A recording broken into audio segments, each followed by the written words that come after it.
should be played at high volume. This should be played at high volume. This should be played at high volume. Preferably in a residential area. The following thoughts on Hoppe Hour do not represent Cox Media Group or its sponsoring. Anything you hear may and will be used against you. Thank you. Voted as best local podcast in Tampa Bay by the Creative Loafing. You're listening to Hoppe Hour. What up? What's happening? This is Hoppe Hour. I am your host, Ryan Hoppe. And this next guy on the phone line is someone that I grew up listening to when he was on 103.5 KISS FM in Chicago. He now works at KGO 810 AM in San Francisco. And you can hear him every night, 7 to 10 p.m. On the phone line is DreX. What's up, man? What's up, bitches? How's it going, dude? I used to listen to you on the bus, and I was like in middle school then, so I probably should not have been listening to the Lotion Hour, you know? Oh, yeah, well, yeah, we were quite naughty with the Lotion Hour. That's where people would text in their nasty suggestions for topics, and we'd pick the best ones and roll with it. Yeah, I don't know how we got away with it, but we did. How often would you get in trouble, though, for some of these topics, man? Because they would get really wild. You know, the only thing that ever set us back was Nipplegate with Janet Jackson. That's when the pendulum swung to the right. And, you know, I actually had to say, you know, at the top of the hour, I'd say, it's 7 o'clock in America's greatest city. What's up, bitches? And I don't know if you remember this, but after Nipplegate, we had to change it to ditches for, I don't know, 6 months or a year. I remember that. It was weird. Yeah, it was super weird. And we had to tone it down a little bit. But, you know, as fast as we could get away from that, we did, and we went back to being our nasty, good old selves. So what was it like going from top 40 radio and then being out of radio for about 4 years and now doing AM talk radio in San Francisco? How has that transition been? It's been, it's been great. You know, I was doing talk radio in Chicago, and I was doing it in Texas beforehand. And, you know, the success that I had in Texas got me the gig in Chicago. So that was always the goal, to turn it into the spoken word, because it's so powerful and you can brand yourself so distinctively and so hard that we drove that ensemble cast with Mel T and Pete and myself in that direction to take down Eddie and Jobo, and that was the mission, and that's what we did. And, you know, so I had a lot of experience doing it, you know, before the end. And then after the end, when I had to sit out on the beach, you know, I started thinking, well, you hit 50. It's one of those things. It's time to transition. And why not go for one of the biggest, you know, talk radio stations in the country? So, you know, here I am at KGO in San Francisco. How hard was that 3 to 4 years of sitting out? Even though you were getting paid, how desperate were you to get back on air? I'll be honest with you. It was the most traumatic time of my life. And I mean that. And, you know, I look back at that time, those 3 years, and people would say, what's wrong with you? You know, it's like a paid vacation. No, it was pure hell. And, you know, I still think about it to this day, what could have been. But, you know, shit happens. What can I say? What would you do during your free time for 3 years? Would you go on vacations? What would you end up doing? I traveled a lot. Yeah, I did. But, you know, I decided that it was, you know, my contract was pre-recession. So I decided I needed to bank that money, which was a good idea. And so basically that's what I did. And, you know, and I knew that I should not overspend. And so, yeah, I spent a lot of time with my family. That was the one great thing about it, because, you know, 25 years running around the country, this gypsy lifestyle, I really disconnected from my family. You know, I'd talk to them on the phone and everything, but not spend a lot of time with them. So it was great to go back to Pennsylvania and hang there with the, you know, La Familia for quite a long time, for extended periods. And so that part was great. But I have to tell you, I mean, I missed the hell out of Chicago, and I missed the hell out of KISS and the airwaves. I mean, it really did drive me crazy. I tell everybody, it's like, well, what did you do? Well, I'm sitting in, sitting in my house, looking at the ceiling fan, doing the show to the Basset Hound. So that's basically it. What has been your key over the years of having a personal life while talking about it on air? Because you've always been really good at keeping it private while talking about it. So what has been your approach over the years? As far as what? Just overall, because I had a girlfriend who I had to break up with because she didn't want to be talked about on air. My mom doesn't want to be talked about on air. My friends don't want to be. So what's the key to bringing material about your real life without saying everything? How do you do it? Oh, well, I pretty much do, and everybody in my life pretty much understands that it's show business. And, of course, it's enhanced a little bit. But, I find that, and this is always was a big thing, against my competitors, where they would do phony phone calls and do setup bits and voices and all of those things. I would never go for any of that canned shit. I just think that the best things in life are real. So, if you're going to hang with me, you're going to live with me, you're going to be my friend, I'm going to talk about the real experiences. And I think that's really what the show brought to the table. And to this day, that's still what the key is. I mean, the key is to be real. And the people in your life have to understand that, because I think, one of the biggest things about radio and why it is still, the spoken word is still so effective and always will be, is because when you tell the truth about what's really going on in your personal life, people can associate with that, and and that makes you win. That leads to numbers, and numbers lead to success. How has everything been at KGO? How much have you had to transition your act? Well, it was really strange when I came to KGO. Kevin Matheny, who was at WGN for a long time while I was on KISS, we would talk back and forth, and I eventually knew that someday I'd want to get back into talk radio. And I worked for Kevin in Dallas at KISS FM when I was a kid in 1987 as a night jock. So, we communicated. And then after it ended, Kevin was let go, and he eventually moved out here to KGO. And when my time expired and I could go back to work, I immediately started to pick up the conversation with Cumulus, okay? And, we started dating somewhat. And I went down to Atlanta. I was down there, and Kevin wanted me to come out here. And unfortunately, right as I was signing the papers, Kevin passed away. So it was a big blow and quite a shock, because I loved this man, and he was just brilliant. And I got out here to KGO, and there was no Kevin. So that was very difficult, and I have to tell you, it was strange. Sharon and I and Abolitious So Delicious rolling across the country in an SUV, getting out here in January, and there's no Kevin. So, I started out on my own, and we actually didn't have a program director until this past December. So I kind of picked it up on my own, did my own thing, and, now we have a new direction. As a matter of fact, they just relaunched this week. We have a great lineup, and, we're going right back to what KGO has always been, the powerhouse that it has always been. What is your key to fighting adversity when things don't always go your way in radio? Well, let's see. Well, I don't have a lot of tolerance for unprofessional behavior, and I think one of the things that drives me crazy is that I am somewhat of a perfectionist.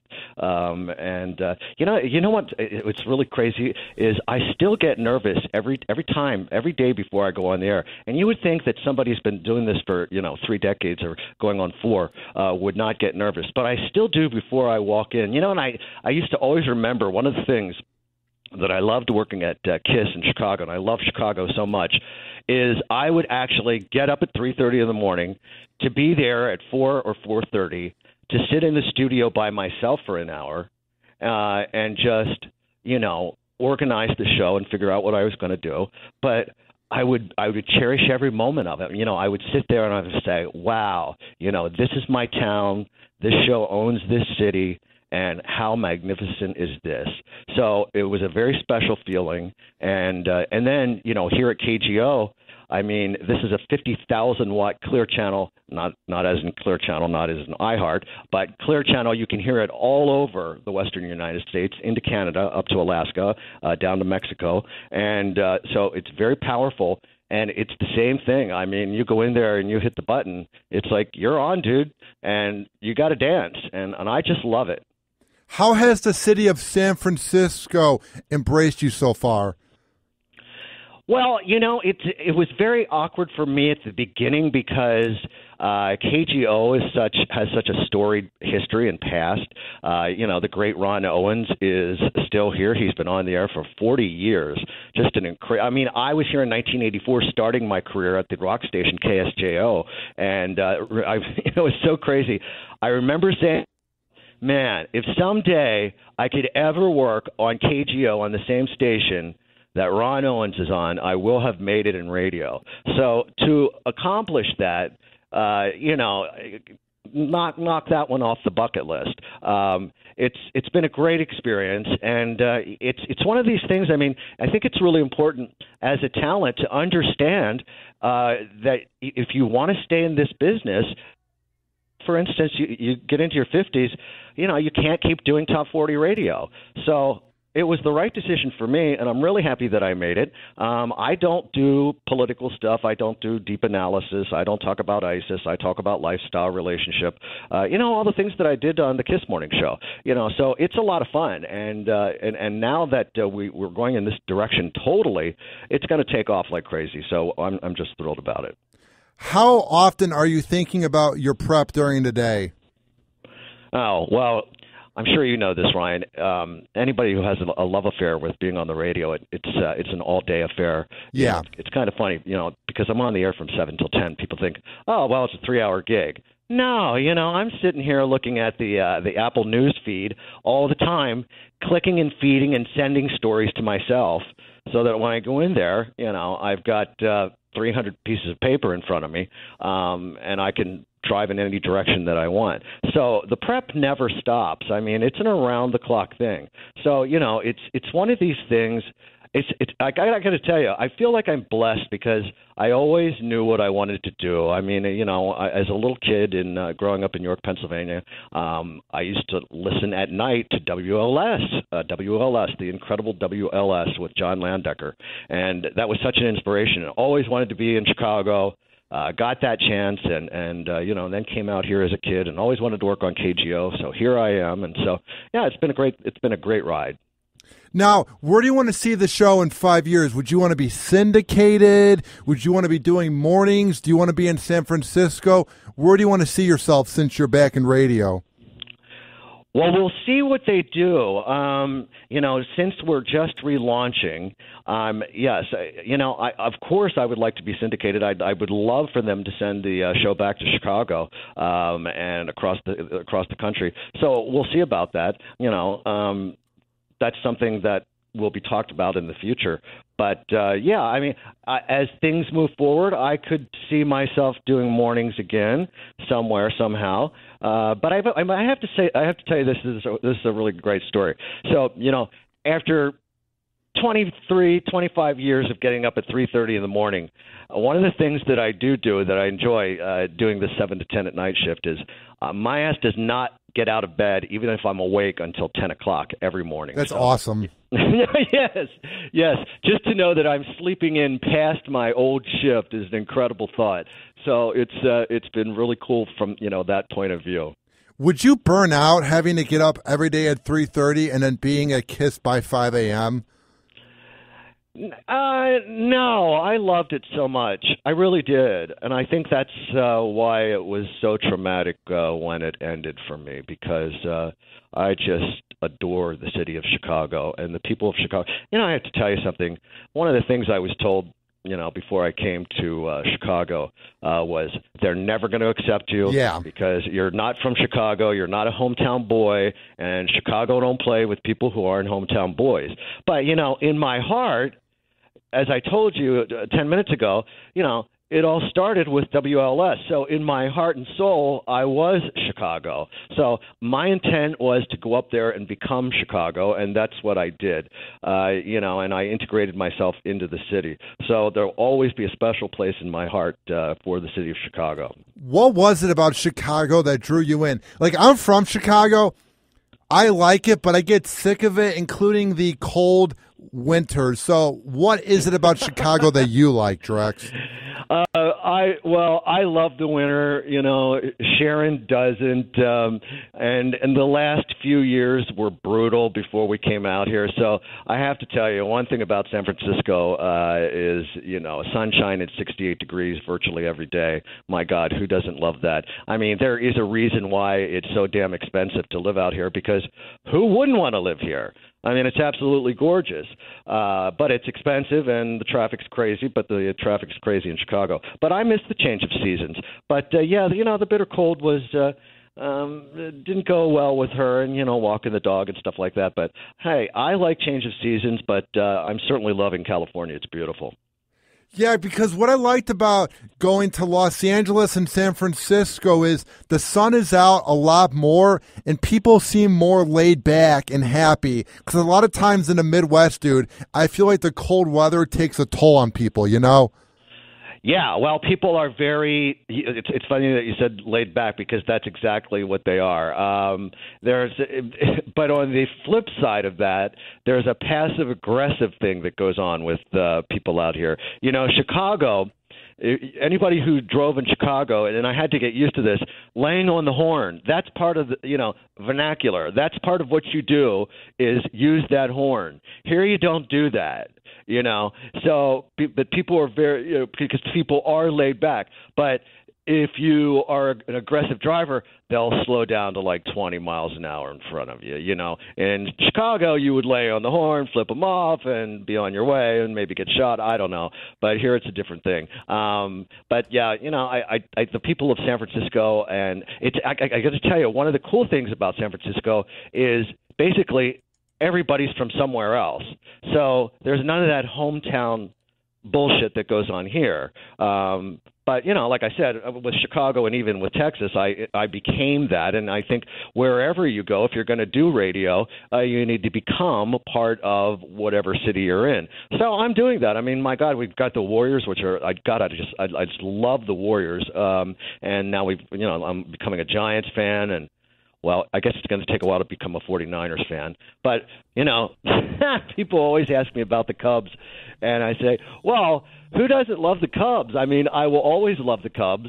And by the way, the 3 years that I was off, I purposely rented a condo downtown right by Wrigley, and I would hang out there, and they got me through many, many days.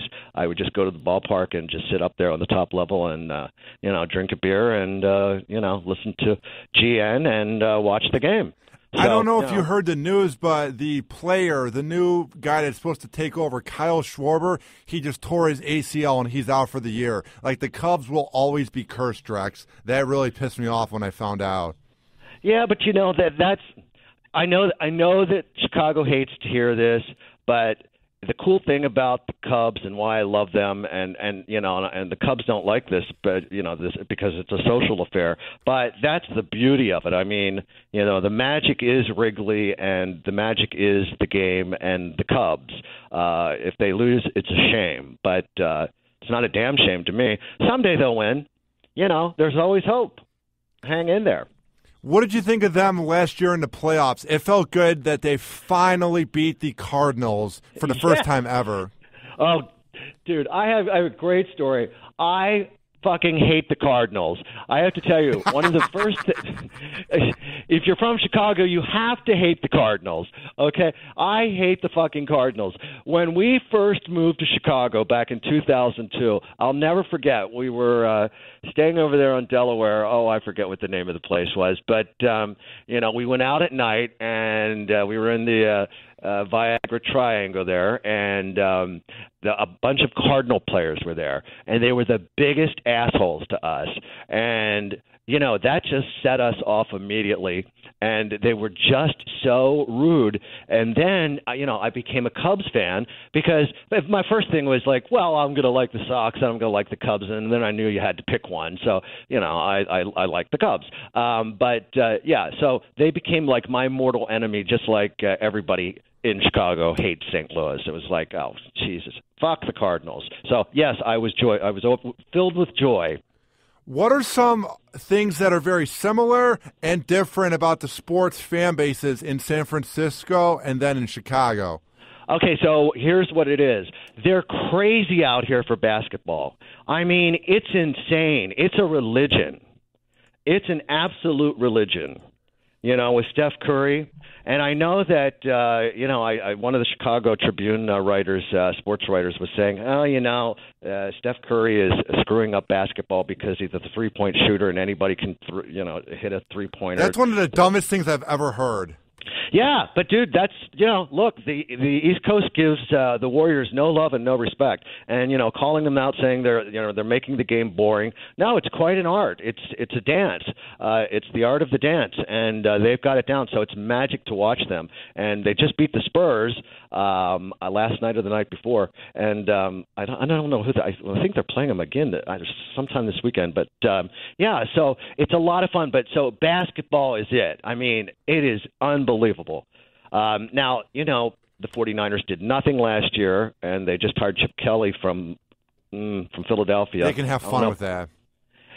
I don't know how that's going to work out. I don't hear good things, because I'm from Pennsylvania. The Eagles guys did not like Chip Kelly, so I don't know why they ran with him, but we'll see what happens with the 49ers. What annoys me about the national media, Drex, is people really hate on the Warriors fan base, saying they're like the Heat fan base from a few years ago when LeBron was there. They don't realize that even during the awful years, they were one of the top attended arenas, the Oracle Arena.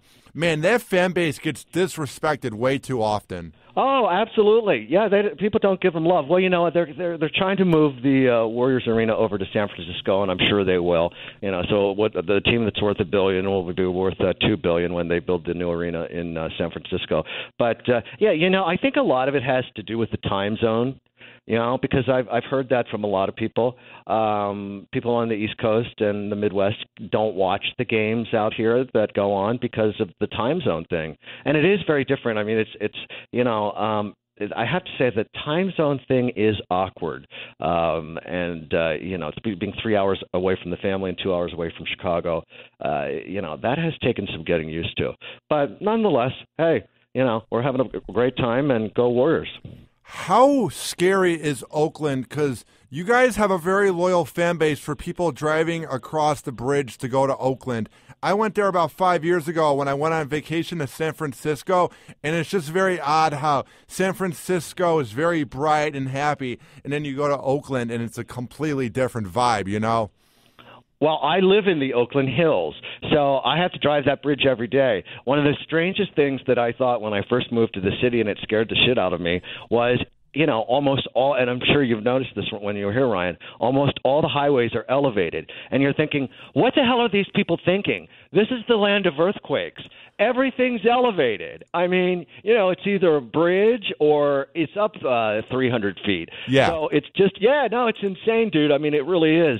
I've been through one earthquake. We had like a 3.5 6 months ago, and it knocked one of my pictures off the wall. But, fingers crossed nothing big happens while we're here. And Oakland is becoming the next Brooklyn. It really is, because, San Francisco has run out of room. It's overcrowded. A million people drive into that city or commute into that city every day, and then at 5 o'clock they leave. So it's insane. So I'm really fortunate with the shift that I do. I'm going against the traffic. But, it is 16 miles. The station is 16 miles from my house, and Sharon works for CBS. She sells for CBS, and so it takes her sometimes an hour and a half each way to go those 16 miles. I mean, it takes me like 40 minutes each way. So, I've got it good, so I don't complain. That's the great thing about doing nights. Now, before I let you go, where can people find your show online if they're not in San Francisco, and where can they find your work online? Okay, KGOradio.com, and also you can download the KGO app in the App Store. I mean, it's free, and the app's great. And, of course, with AM, it's always great to listen to it in stereo. So that's, a great place to do it, and you can download it and listen to it. And it's pretty much the same show that I was doing in Chicago. It really is. It's a very laid-back vibe. I wasn't sure if you're going to transition into talking about Trump and all the madness, but you just have a very laid-back show that anybody could listen to, Yes. Yeah, when I first got here, and like I said, there was no Kevin Matheny, I was lost, and I felt like, well, just try to fit in, and I tried to do that for a while, and that wasn't working. And then finally they said to me, it's like, Drex, you gotta do your thing, man.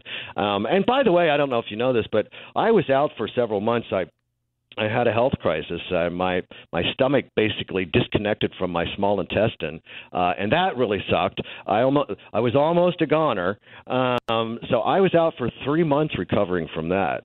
So that set me back. But they put me back together again. Humpty Dumpty fell off the wall, and the King's horses and the King's men put Humpty Dumpty back together again. And so, I'm back on the air from, I guess, December 7th I was back and, ready to roll. Well, dude, I'm glad that your health is better, and I'm glad that your show is better than ever, and it's been a lot of fun having you on Hoppe Hour, man. I love it, Ryan, and I wish you continued success. You're a great guy, and I know you're going to do great in the future and continue to do so. So thank you very much for your time. Thank you so much. Keep up the good work, Drex. All right, buddy. Thanks. All right, bye. Bye-bye. And that was Drex. You can hear him every night if you're in San Francisco on KGO. And I grew up listening to him on Kiss FM, so that was a lot of fun to have him on the show. If you're a fan of Drex and you want to hear Hoppe Hour, it's not hard. It's not rocket science. All you have to do is go to the Google Play or iPhone shop, search up Hoppe Radio, and you can go to my website, RyanHoppeRadio.com, and tweet at me, at Ryan Hoppe Radio. This has been Hoppe Hour. I am your host, Ryan Hoppe, saying peace out. Hoppe Hour. Hoppe Hour.